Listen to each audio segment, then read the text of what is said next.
Days after being arrested in South Carolina, authorities say he allegedly damaged property during a dispute with his partner and chased her from the home. This marks his second domestic violence-related arrest of the year.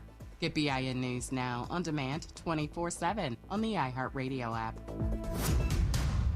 For victims of drunk and drug driving, our grief is unique. But you are not alone. You always have a place at MAD. Call our 24-hour victim helpline at 877-MAD-HELP or visit mad.org. This is the KBLA Sports Minute with Ray Richardson. The immigration crackdown by the Trump administration has made its way to HBCU sports.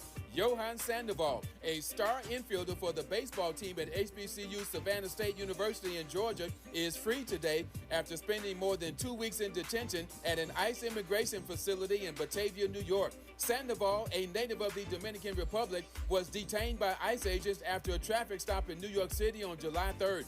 Sandoval said he showed the agents a valid ID and proper immigration documentation. ICE officials claim Sandoval's student visa had expired. Sandoval will have to plead his case in court. Until his court date, Sandoval had to agree to wear an ankle monitor to gain his release from the detention center.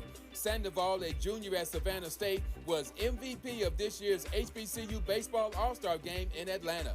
No debates, no speculation, just the info you need. That's your KBLA Sports Minute. I'm Ray Richardson on KBLA Talk 1580.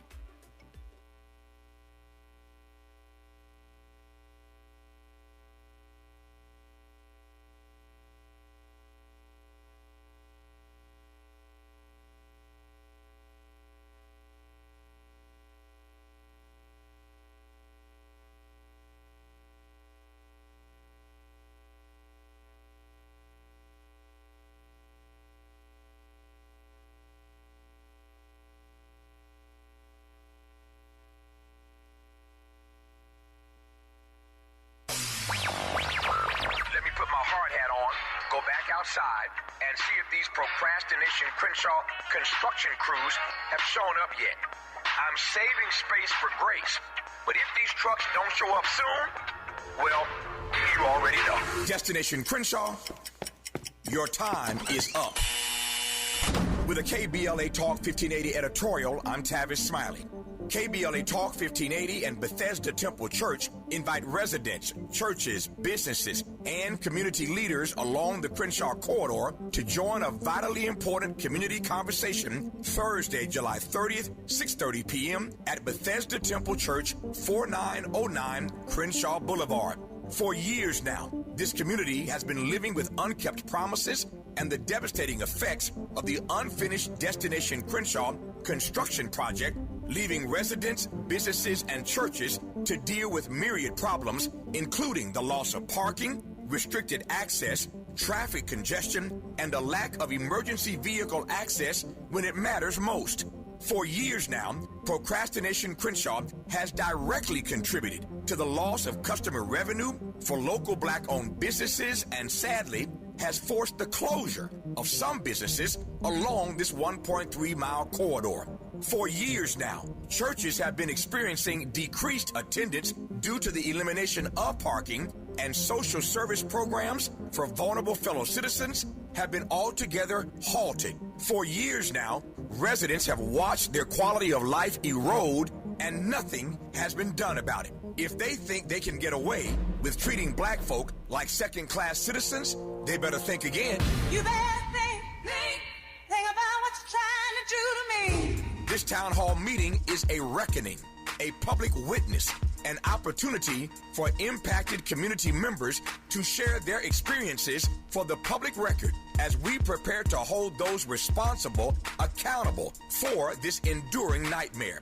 So please join us Thursday, July 30th, 6:30 p.m. at Bethesda Temple Church, 4909 Crenshaw Boulevard. This town hall meeting is free and open to the public, but registration is required at KBLA1580.com. With a KBLA Talk 1580 editorial, I'm Tavis Smiley, and as always, we welcome your feedback.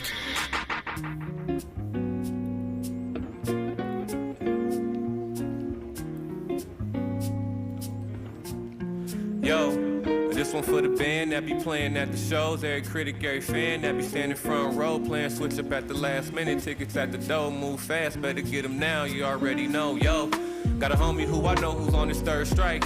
On his second childhood, 4 kids deep with his first wife. The full tripping school system let him down, doing everything he can do now not to serve life. It's too bad his own corner got they mitts on him, and paranoia playing tricks on him. He told himself don't crash, slow down, but he's still running. A kid from a broken home trying to feel something. The same block, same hoodie, in the same trap. The same game, pay attention, get a chain snatch. The baby's gon' eat and he ain't gon' blame Snap. Just put the future in the bottle, bring the pain back. Imagine writing all your rhymes under street lights. Cause Father Time undefeated on the street fights. Don't do the crime, get the trauma to your own kids. The same song gon' repeat this whole road trip saying, it ain't supposed to be like that. It ain't supposed to be like that, but it be like that. It ain't supposed to be like that. But shit, you know it be like that. It ain't supposed to be like that. It ain't supposed to be like that, but it be like that. It ain't supposed to be like that. It ain't supposed to be like that. Let it breathe.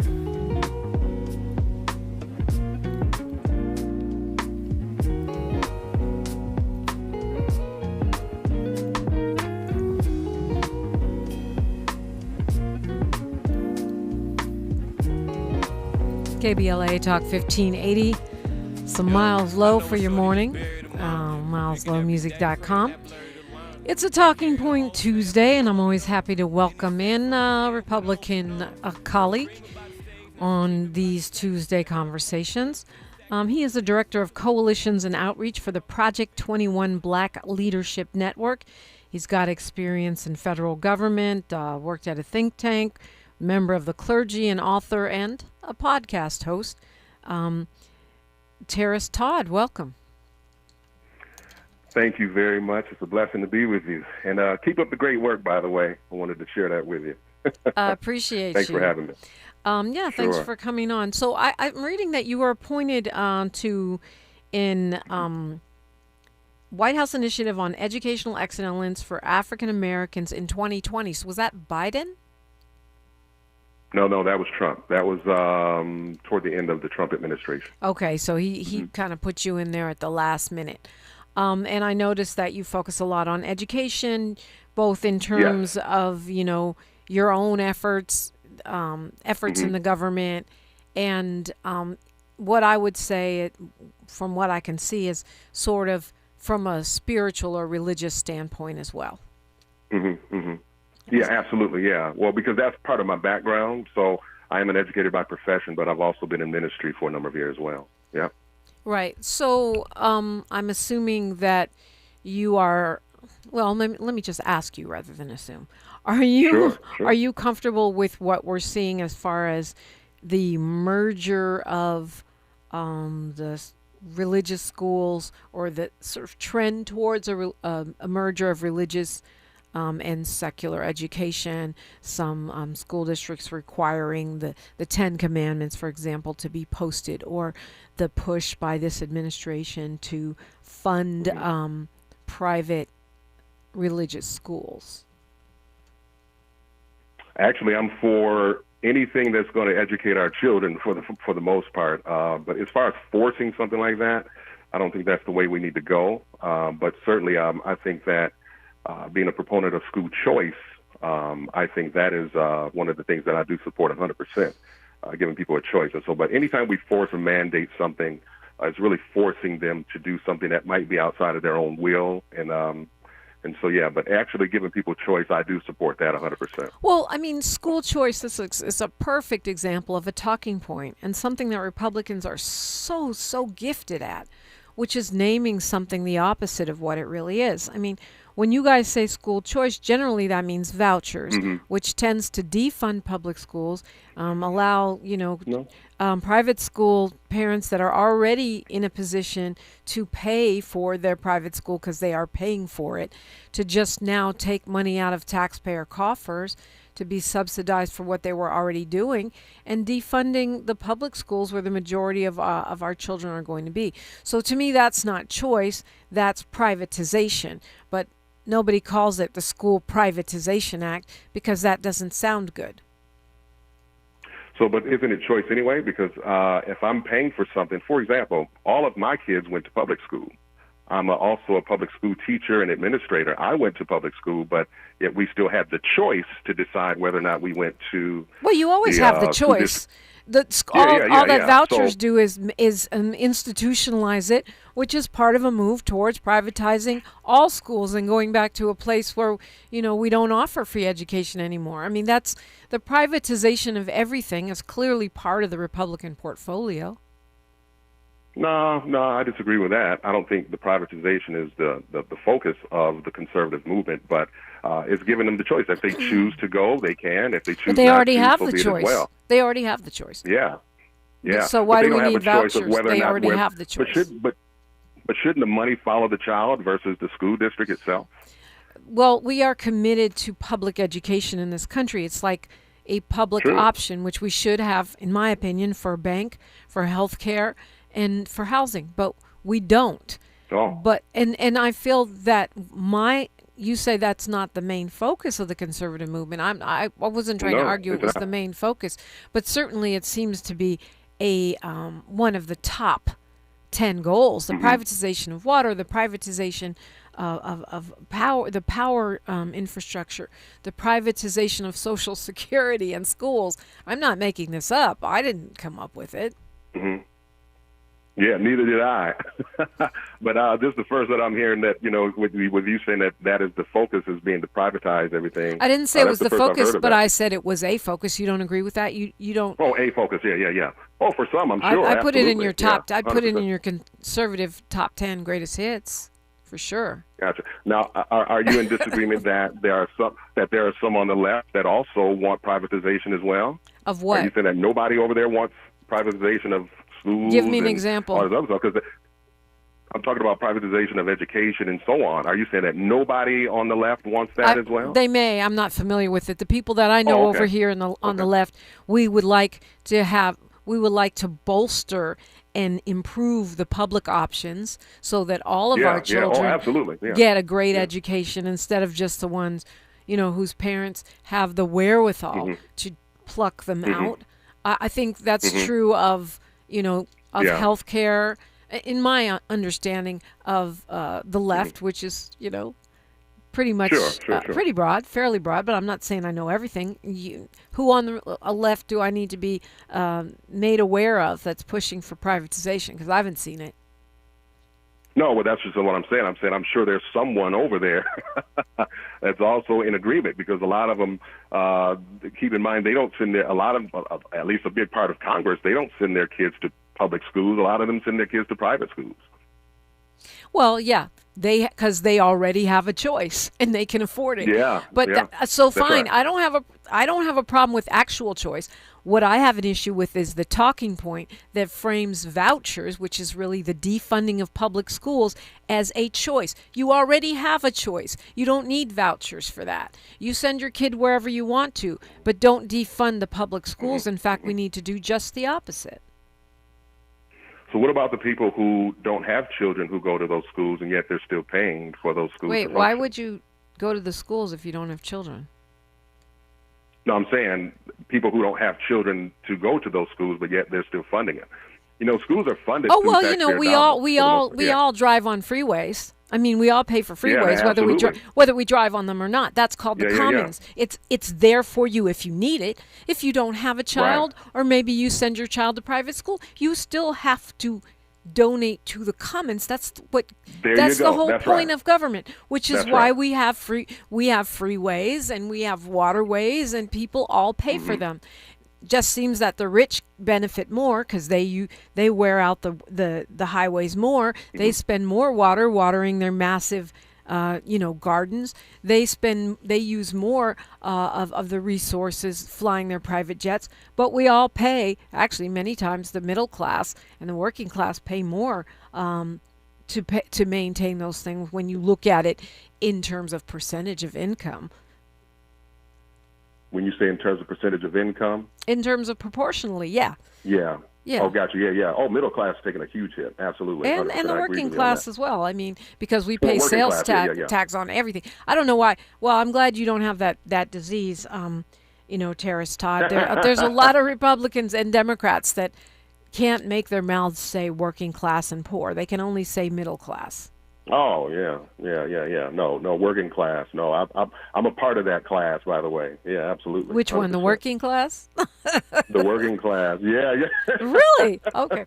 Terris Todd is my guest. Oh, yes, Lord. He's with the Project 2021, which is part of a broader conservative organization, and is kind of a, I don't know, it's like a think tank, but also a development organization that has lots and lots of black conservatives with many, many different viewpoints.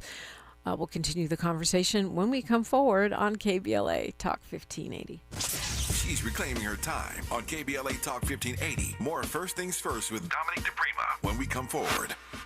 Onyx, I keep having stomach issues. Please make me a doctor's appointment. Okay, are you suffering from diarrhea, bloating, gas, or oily stools? If so, you may want to ask your doctor if it could actually be a problem with your pancreas, called exocrine pancreatic insufficiency, or EPI. My pancreas? How is EPI treated? A prescription medicine like Creon, pancrelipase, is used to treat people who can't digest food normally because their pancreas doesn't make enough enzymes. Creon is the #1 prescribed treatment for EPI. Creon may increase your chance of fibrosing colonopathy, a rare bowel disorder. Tell your doctor if you have a history of intestinal blockage or scarring or thickening of your bowel wall, if you are allergic to pork, or if you have gout, kidney problems, or worsening of painful swollen joints. Call your doctor if you have any unusual or severe gastrointestinal symptoms or allergic reactions. Take Creon as directed by your doctor, and always with food. Do not chew capsules, as this may cause mouth irritation. Other side effects may include blood sugar changes, gas, dizziness, sore throat, and cough. These are not all the side effects of Creon. You can learn more at 1-800-633-9110. Before your appointment, visit creoninfo.com. That's CREON info.com.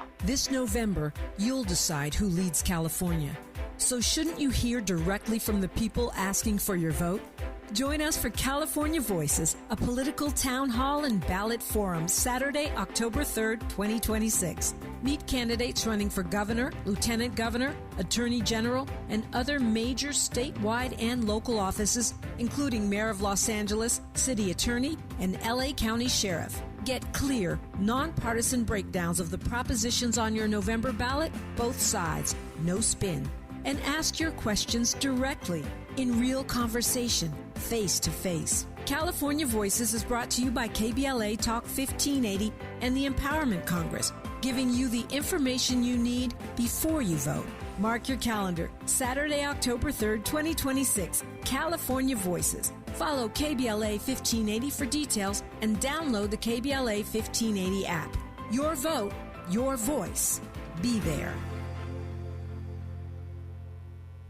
Don't be anxious or confused about AI. Take control of your career when you get the skills to tackle real business problems and design specialized solutions. HR Dive reported that entry-level talent with applied AI credentials can receive up to a 25% salary boost. But where do you find training that you can trust? Future-proof your career and deliver more value with Humans Lead the Way AI. Their hybrid learning courses use practical definitions, real-world examples, and strategic insights to help you and your team understand AI with confidence. No magic, no hacks, no shortcuts. Just practical knowledge that helps you use AI more successfully.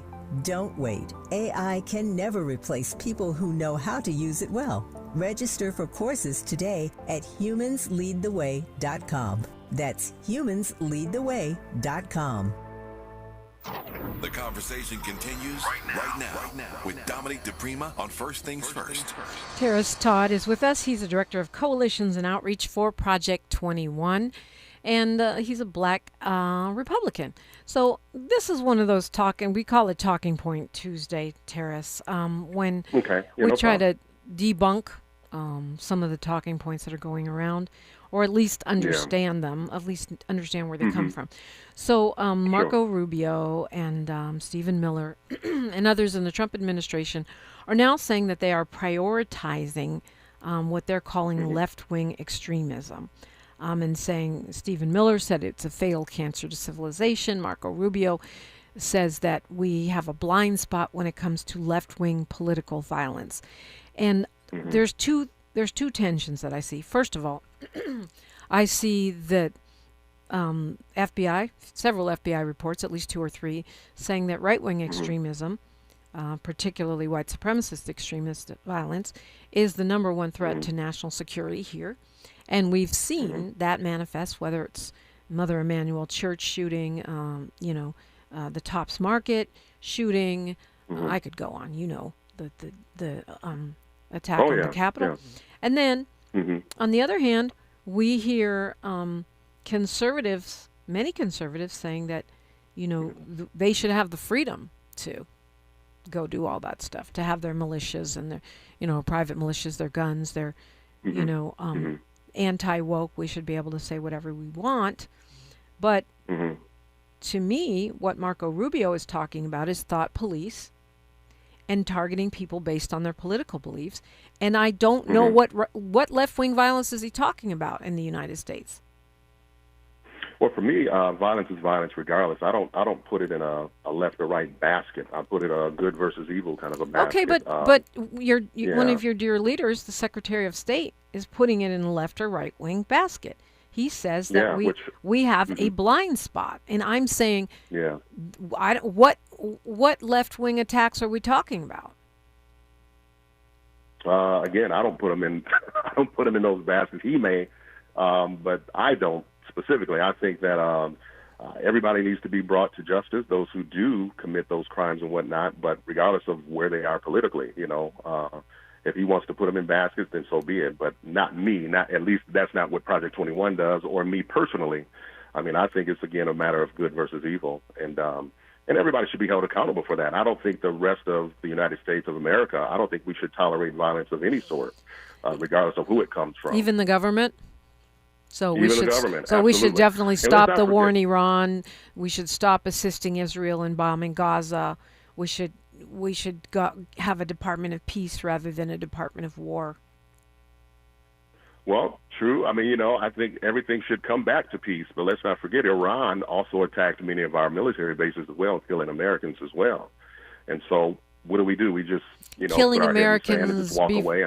Not right before Trump started the war. They're doing it now. Oh, they've been doing it for years, for decades. Well, we had a peace deal. Then Trump threw it away, and now what we see is war. So you said we had a peace deal? We did have we did have a deal, yes, under the Obama administration. Yes, we did. We had a nuclear escalation deal. But let's come back to what I was asking you about. You said you don't believe in any violence, but Rubio is not just talking about violence. He's talking about speech. He's saying, and same with Stephen Miller, that the attitudes, the resurgence of what he calls transnational far-left terrorism, but he's not just talking about violence. He's talking about targeting groups based on their ideology, and they've already made a list. People that believe in gender on the spectrum, Black Lives Matter, people that have what they call anti-nuclear family type of philosophies, they go in this category. Yeah. Well, let me ask you this: would the same holds true to what was happening with Christian folk or these pregnancy centers, for example, that are faith-based, that were being targeted as well? Are you in agreement with that those people should be held accountable for attacking them based on where they stand on the issue of, let's say marriage or what life you're and stuff talking like that? about is individual citizens critiquing a Christian-based propaganda effort, which that's very different than the government saying they're going to target citizens for what they think. That's apples and oranges, Terris. Well, but the government was doing it previously too under Biden administration. The government did what?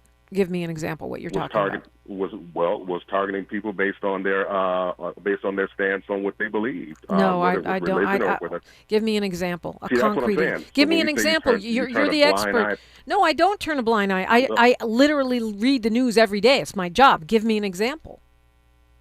Well, let's say, for instance, let's go with media, social media, for example. Do you know? Are you no, familiar give me that a specific example. Oh, okay. A specific example. Exactly. What's that? No, I'm listening. You said people's social media what? Well, like the social media outlets, for example. those individuals who were speaking freely on social media platforms, they had their accounts canceled and stuff like that because that's of things still that they were happening. talking about. You said it's still happening? It's still happening under Trump. That's never stopped happening, but that's not the government. That's Mark Zuckerberg. You know what I mean? That's Elon Musk. Oh, no. That's the owners of those platforms that are censoring the people. Well, you remember what Zuckerberg testified as well, that it was the government that came after him. Remember, do you recall that? He can say whatever he wants. He owns the platform. Oh, he can say whatever. Okay. He can say whatever he wants, and he can pony up $1 million to Trump and try to make it go away. But the fact of the matter is, I've seen plenty of analyses that showed that those social, and it still continues, that the left is much more censored on social media than the right. You can be a Nazi on social media. You can even do a Nazi salute and own a platform. Yeah. Agree. I mean, that's free speech. Okay, I guess, so in Yogi, some people's eyes. so Yogi, that's what they're trying to Yogi say. Fish is trying to help you here. He says that he's using the COVID, the anti-vax sort of regulation of social media as an example. Yeah, sure. Oh, yeah. That's the government. Yeah, that was one. Yeah, he's trying to help you out here. Yeah. That's the government. But that's not necessarily a political ideology. People had, you had anti-vaxxers on the left and the right.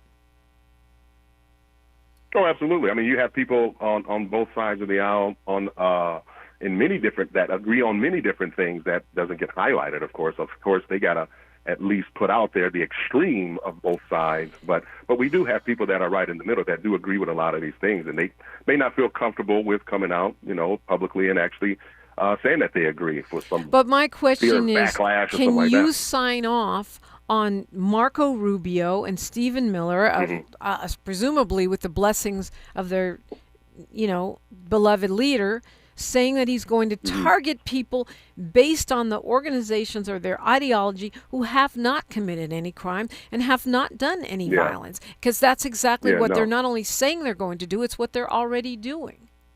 Yeah, I would disagree with that. Okay, so we agree on that. Yeah, I would disagree with that. I don't think the government should be at all, regardless of that, should be targeting anyone based on whatever. Now, if it's causing great harm, of course, I can see them actually doing some kind of an investigation on it, but just for the sake of targeting, because we've dealt with some of that before, especially black folk in this country. We've certainly dealt with that. I mean, years. Where is the faction within the Republican Party that feels like you, and that's going to push back on this authoritarian targeting of black organizations and progressive organizations, or anyone they're labeling as being ideological problems? You said, where's the faction? Yeah, where is the group? Where are the people within the Republican Party that are pushing back against this authoritarian impulse? Your guess is as good as mine, but the people that I hang with, for sure, I know that they would push back against any authoritarian kind of an action on that. But as far as a faction or them identifying themselves as a cohesive group, I'm totally unclear of that. All right. Well, I know you. Time flies when you're on the radio. I know you. You can't stay with us. Oh, right? Yeah. Yeah, you got to go. Right. No. Okay. So, go ahead and tell us how to find you, how to hear what you have to say. Sure. Project21.org. You can go there and find us there, sign up for our newsletters and whatnot. We also recently put out a fatherhood monograph, What Fatherhood Means for Black America.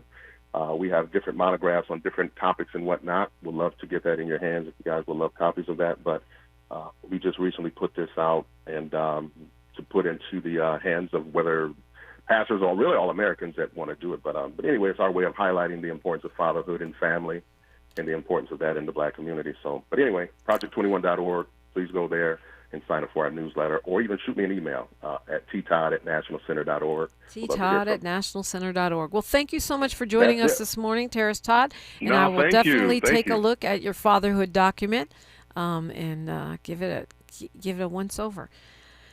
News, traffic, and sports, and then the phone lines are open, 800-920-1580. I'm Dominique DePrima, and this right here, KBLA Talk 1580.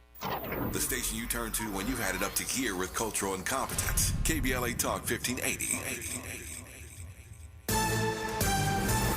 Bree Wood with BIN News Now. Energy Secretary Chris Wright says U.S. operations against Iran will continue until President Trump's objectives are met. The president is always looking for the diplomatic off-ramp. President Trump wants to end it with a peaceful agreement with Iran, but it takes two parties to do that. Speaking on ABC's This Week, Wright called the mission vital to regional stability and said the administration remains focused on preventing future threats. Paramount Skydance has scored an early win in the legal fight over its proposed merger with Warner Brothers Discovery. A federal judge stepped aside after the company raised conflict concerns, and a new judge has now taken over the antitrust case. And rapper Designer is facing another domestic violence case after being arrested in South Carolina. Authorities say he allegedly damaged property during a dispute with his partner and chased her from the home. This marks his second domestic violence-related arrest of the year. Get BIN News Now on demand 24/7 on the iHeartRadio app. For victims of drunk and drug driving, our grief is unique.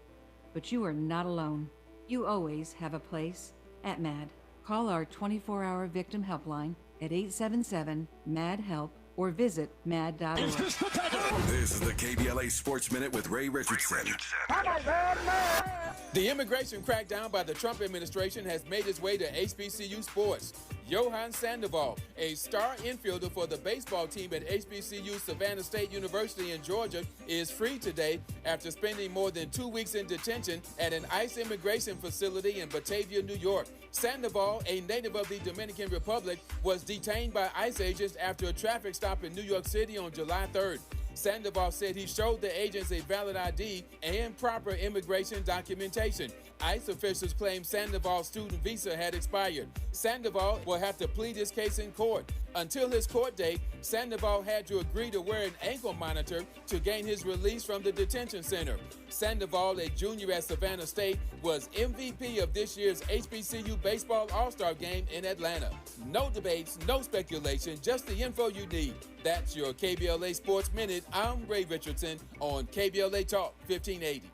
Roger and Tracy saved over $18,400. Cynthia was recovering from a family tragedy and saved over $10,300. If you are drowning in debt, then call Debt Blue. Debt Blue is a professional debt negotiation firm with over 20 years of experience helping people pay back a fraction of what they owe. Learn how to cut your debt up to half or maybe more. Be debt-free in 24 to 48 months, even with bad credit. With an A+ rating from the BBB, you can rest easy knowing Debt Blue is going to deliver guaranteed debt reduction. Debt Blue offers a success guarantee. You pay nothing unless your debt is reduced or completely resolved. That's right, you save money or it's free. Call now for significant debt relief and a free consultation. 800-200-8879. That's 800-200-8879. You don't have to declare bankruptcy. This program works if you owe $10,000, $20,000, or even $100,000 in debt. Call for your free consultation today.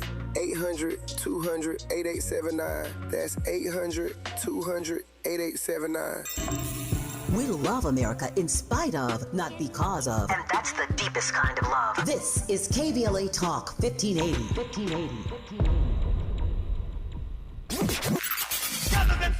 In a world full of noise, one station keeps it real. KBLA Talk 1580, where the conversation goes deeper, the voices sound like yours, and the issues that matter most to our community take center stage. Progressive, powerful, unapologetically us. Whether you're driving through the city or tuning in from your home or office, join the public square. KBLA Talk 1580, your home for talk that enlightens, encourages, and empowers. Listen live on our free KBLA 1580 app, on our website at KBLA1580.com, or on your radio dial at 1580 AM. Unapologetically progressive. Oh no. Straight the roof down. I don't know what time. Please, God, save us. Save our house. Please, God, please. At KBLA Talk 1580, we haven't forgotten what happened Tuesday, January 7th, 2025. The trauma, processing the loss of our home. How do we address the compounding effect of the fire now more than 18 months later? I noticed one of my 3 children engaged in self-harm who hasn't been able to articulate the challenges that they've had since the fire. And 4 out of the 5 folks in our household are in therapy. 1 is not. And the one that's not is the one who I noticed with some marks on their person. This isn't okay. You need to talk to someone. Black historical memory keeps alive the stories and struggles of everyday people and communities. Black historical memory preserves truths that others attempt to erase, minimize, or distort. Black historical memory prevents history from repeating its worst chapters. At KBLA Talk 1580, we will never forget. Tune into Conversation Live, Altadena Rising with James Farr, weekends on KBLA Talk 1580. 1580.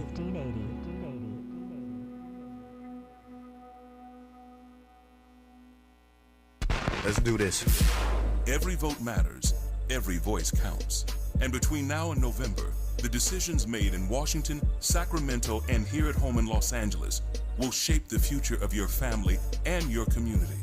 Don't leave it to chance, and don't leave it to guesswork. KBLA Talk 1580 is your source for the political conversations that matter most. Real talk, real insight, right here. KBLA Talk 1580, the place for politics.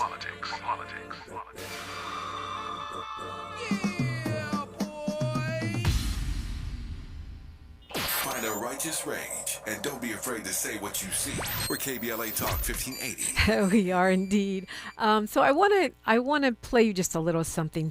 This is Marco Rubio. This is what I'm talking about, and I think we need to pay attention to it because they are giving you a hint, not really a hint, a loud cue of where we're going here, and this gives us the opportunity to prepare. You got it, For Miles? far too long, however, our counterterrorism doctrine has had a blind spot when it comes to extremist violence from the political left. Last November, the State Department designated 4 violent, far-left extremist groups as foreign terrorist organizations, and there will be more designations soon. This is what radical leftism is. It may wear various different slogans and ideologies across place and time. They can call themselves anti-capitalist or anti-imperialist or communist or anarchist or Marxist, but the fundamental character is always the same. It's always the same. It is a poisonous resentment cloaked in the language of equality and justice, and the world communism envisions is a world without God. Old ideological boundaries are now getting... Wow. I mean, you got to listen to that closely. I hope you were really tuned in. First of all, Marco Rubio, Little Marco, as Trump used to call him, is the son of some rabidly anti-Cuban Cubans. He's never spent any time in Cuba himself, but he comes from that viewpoint, that perspective. But secondly, a world without God. Okay, first of all, the United States is supposed to be a country where you have freedom of religion, which can also be freedom from religion if you're an atheist. I don't happen to be an atheist, but one of the sort of founding principles of this nation is that no one's going to tell you how to worship or that you have to worship.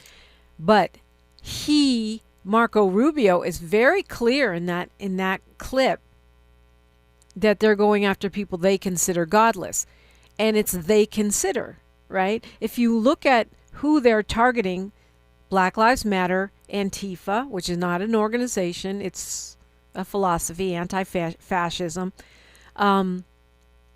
First of all, they can't come up with any examples of violence. The violence they'll cite is so-called protests. And many times those are outside agitators anyway. A lot of times it's the cops that are provoking the people, or there are people coming in. Like, I'll never forget Ferguson, where we heard that there were protesters with guns and they were shooting off the guns. But then they never prosecuted those people and you never heard anything about it. And that's how you know it wasn't progressives, it wasn't the left, because they would have been under the jail and they would have been loudly proclaiming it. The people that are shooting up the Tops Market, the people that are shooting up the Mother Emanuel Church, the Kyle Rittenhouses of the world are not on the left.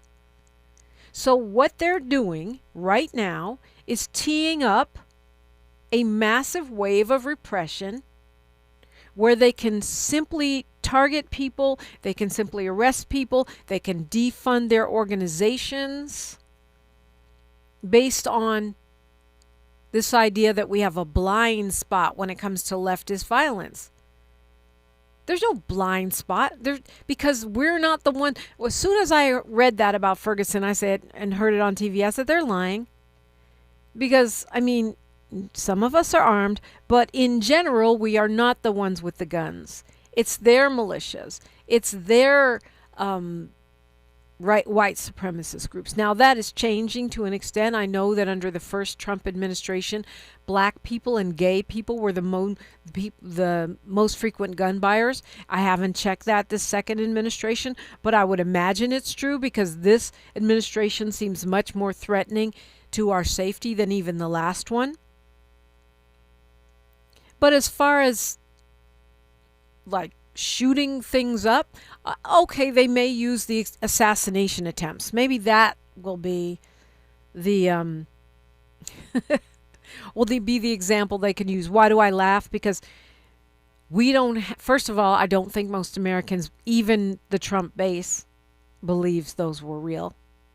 Maybe they do. I mean, I did see the people with the Band-Aid on their ear. So maybe there are a significant number of people that think cartilage grows back, or that you can have a giant bullet whiz that close to your head and it not take out a piece of your face, even if it doesn't touch you.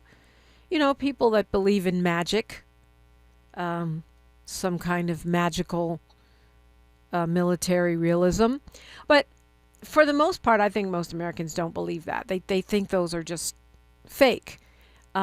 And even if they weren't fake, they're not far left extremists. So far, the people that we've gotten have been more Trump supporting or middle of the road than anything else.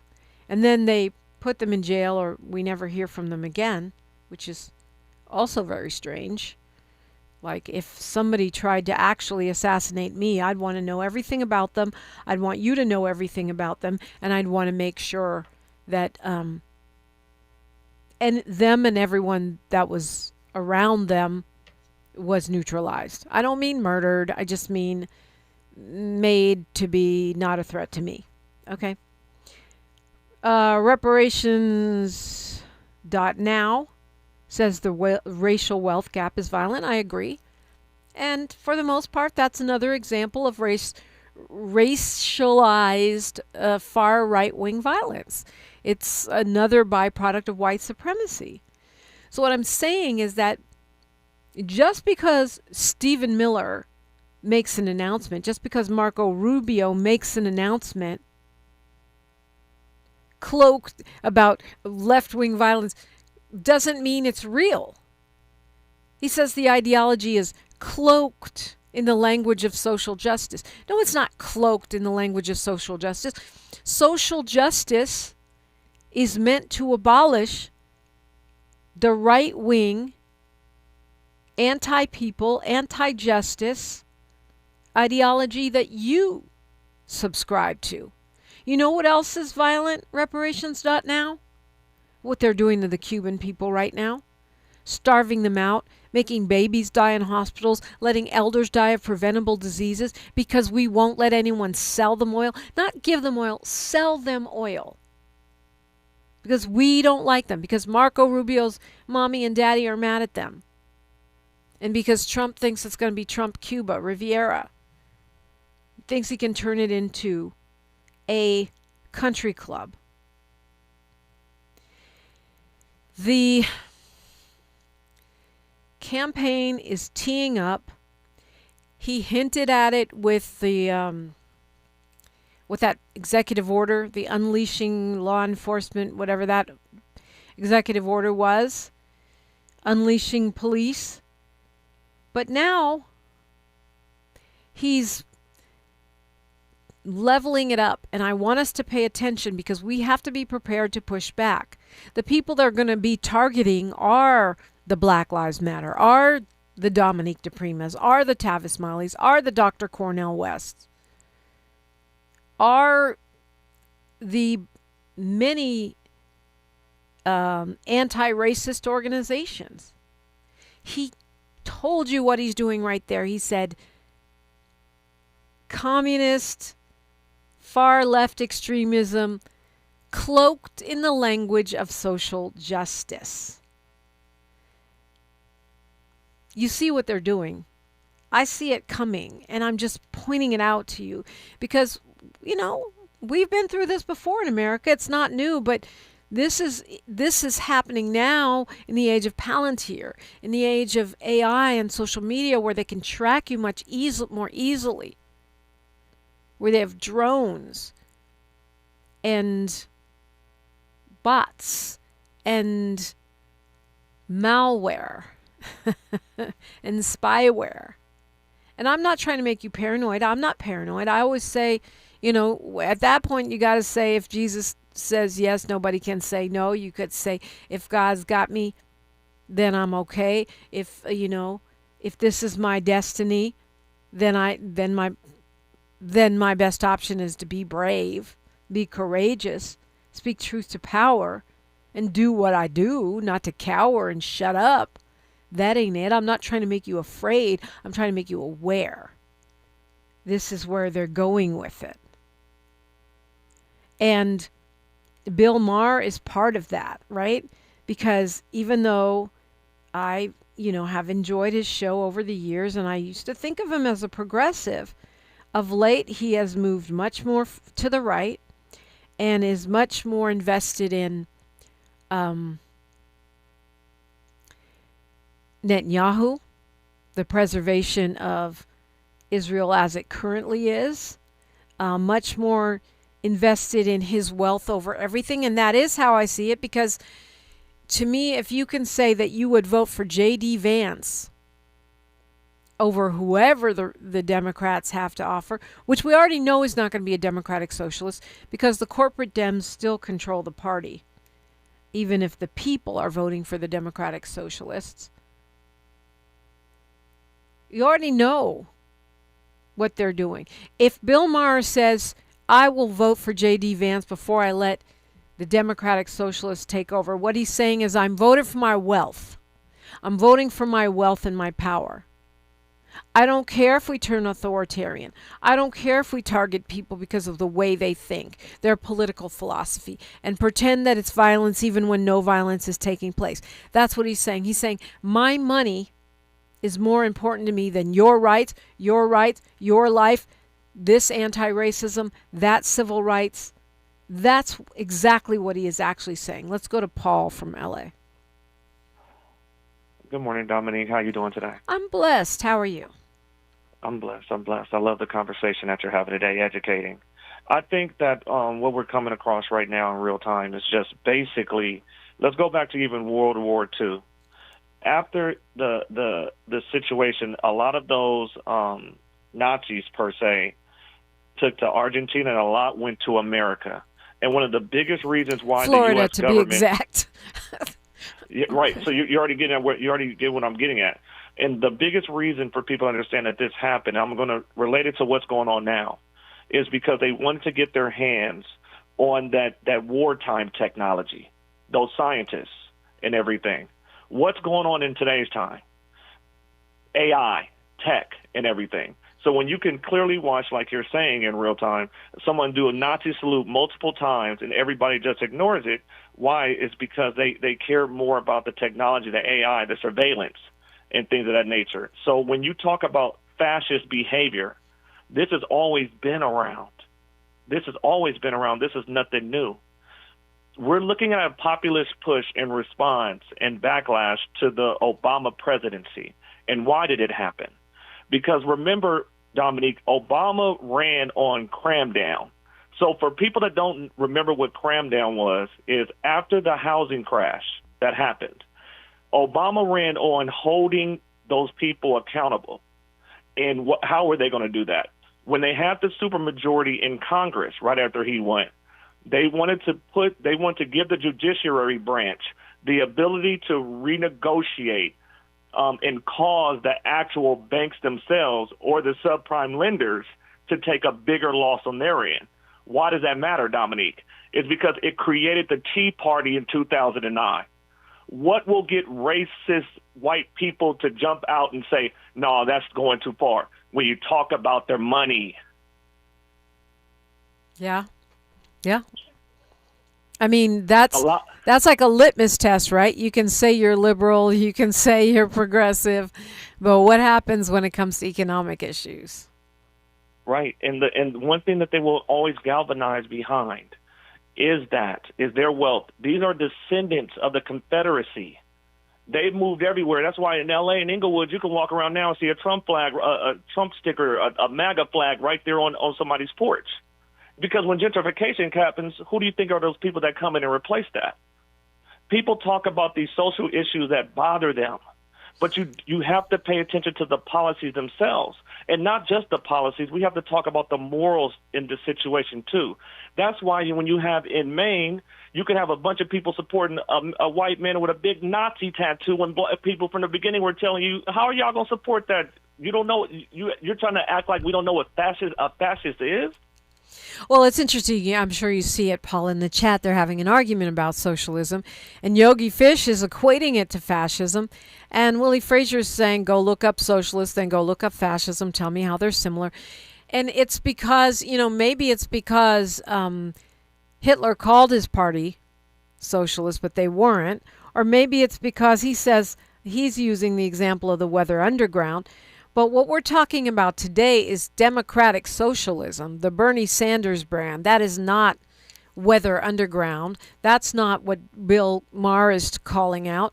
That is not where we are. What we're talking about now is public options for groceries, public options for banks, Medicare for all, free college. That's what we're talking about. And that's what people want, because the oligarchs, the super rich, the predatory capitalists have made everything too doggone expensive, and the gap between rich and poor is too wide. Right, and Dominique, on that point, and I'm really big on this phrase that was coined during the Sonia Massey situation from black activists in the community. How does this free us? And we need to always go to that, because I'm not when you brought Bernie up, a lot of these people that we knew who they were from the beginning were fascists, were Nazis, were racists. They want to talk about everything's not identity politics, but they're running on identity politics. And what we have going on in this country right now is saying white men, particularly white rich men, need to be driving the wheel. Well, let me know how that's working for you right now when you're dealing with inflation, when you're looking at gas prices, when you're looking at bombing everywhere, and you act like that's normal. It's not. Paul, hold that thought. We will continue the conversation when we come forward, only right here. More First Things First with Dominique DePrima when we come forward. The Sickle Cell Community Consortium Warrior Convention, sponsored in part by Agios and Pfizer, is July 22nd through 26th. Sickle cell education, entertainment, and family fun. Free hotel scholarships are available. Register now at sicklecellconvention.org. Going to a World Cup match in LA this summer? Ditch the parking stress and ride Metro. With direct service from across LA County, it's the easy way to get there for just $1.75 each way.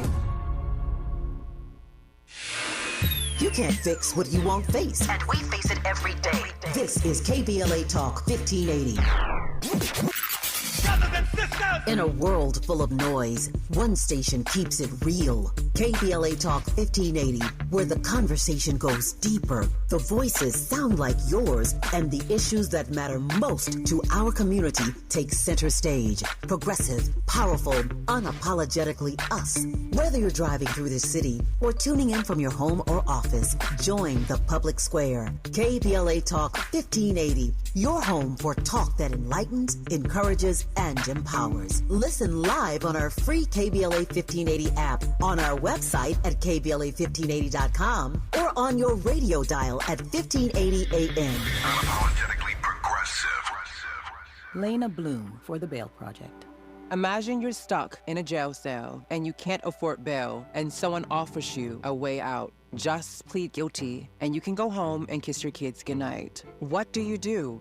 What thousands have. You plead guilty whether you are or not. Cash bail makes poverty a crime. That's why the Bail Project helps those who can't afford it while fighting to end cash bail, because freedom should be free. Brought to you by the Ad Council. KBLA Talk 1580. We've got a lot to talk KBLA Talk 1580, connecting you with services and solutions. 10 Toes In serves as a mentorship and domestic violence prevention program. They support, educate, and empower couples during and after incarceration. They assist male returning citizens to re-enter society successfully and to help them maintain a healthy relationship with their romantic partner. They offer a mentorship support group for formerly incarcerated men. 10 Toes In teaches its Intimate Relationships 101 curriculum at male prisons throughout the state of California. They host sister support group meetings for women who are intimately involved with incarcerated and formerly incarcerated men.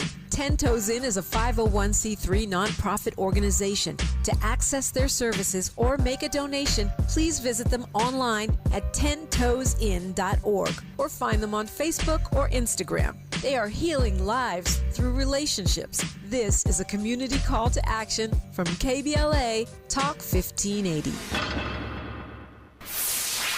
We're not for everybody, but we're for everybody. You're listening to KBLA Talk 1580. All right, Paul. Yeah, I'm sorry to slow your roll. You had a lot going on there and a lot of really good points. And I think the conversation in the YouTube chat, the comments is powerful. It just shows you how, jumbled up stuff gets. I understand people conflate fascism and socialism, but they are not at all the same philosophically. What we're talking about now, what we're looking at now, is really an oligarchy, an authoritarian white supremacist regime.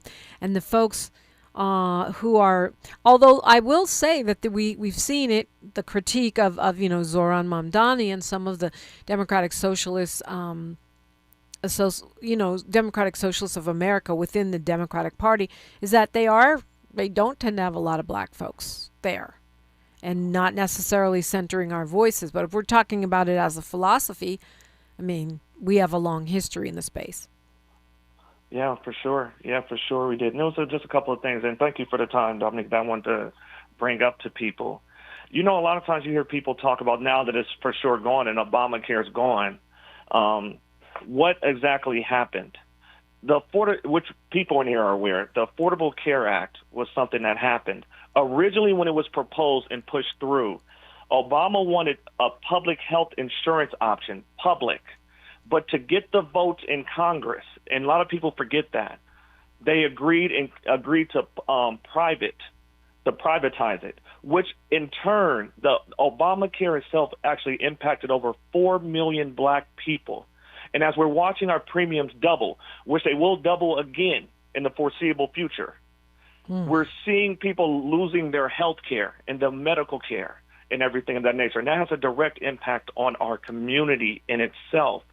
And there is such a issue of the truth of what happened during Obama's administration. Yeah, he did cave, but I mean, he was also presidenting while black, which I think we have to factor that in, and he was a moderate. But I think Fahima makes a good point in the chat. Congressman Ron Dellums of Oakland was DSA, and Mayor Mamdani does seem to be delivering in New York on those bread and butter issues that he ran on. Yeah, but a lot of have you seen their platform for the DSA, Dominique? And what? Right, exactly. Have you seen their? That's what I look at your platform, and don't get me wrong. Hey, you know what? What goes on in New York is what goes on in New York, and it's interesting when sometimes when I see people say things like, "Okay, have you even looked at their platform?" Yeah, okay, but we were talking also broadly about socialism. I consider myself a democratic socialist. I'm not a member of DSA. I was considering it, but. Back to that platform. Back to that platform. We'll have that's another conversation for another day. Paul, thank you so much. It's time for news, traffic, and sports. I always appreciate you, though. And we are talking education next hour. Looking forward to the conversation with Dr. John Carroll. That's next on KBLA Talk 1580. KBLA 1580 Santa Monica. I'm Avery Wood with BIN News Now. Energy Secretary Chris Wright says U.S. operations against Iran will continue until President Trump's objectives are met. The president is always looking for the diplomatic off-ramp. President Trump wants to end it with a peaceful agreement with Iran, but it takes two parties to do that. Speaking on ABC's This Week, Wright called the mission vital to regional stability and said the administration remains focused on preventing future threats. Paramount Skydance has scored an early win in the legal fight over its proposed merger with Warner Brothers Discovery. A federal judge stepped aside after the company raised conflict concerns, and a new judge has now taken over the antitrust case. And rapper Designer is facing another domestic violence case after being arrested in South Carolina. Authorities say he allegedly damaged property during a dispute with his partner and chased her from the home. This marks his second domestic violence-related arrest of the year. Get BIN News Now on demand 24/7 on the iHeartRadio app. For victims of drunk and drug driving, our grief is unique. But you are not alone. You always have a place at MAD. Call our 24-hour victim helpline at 877-MAD-HELP or visit mad.org. This is the KBLA Sports Minute with Ray Richardson. The immigration crackdown by the Trump administration has made its way to HBCU sports. Johan Sandoval, a star infielder for the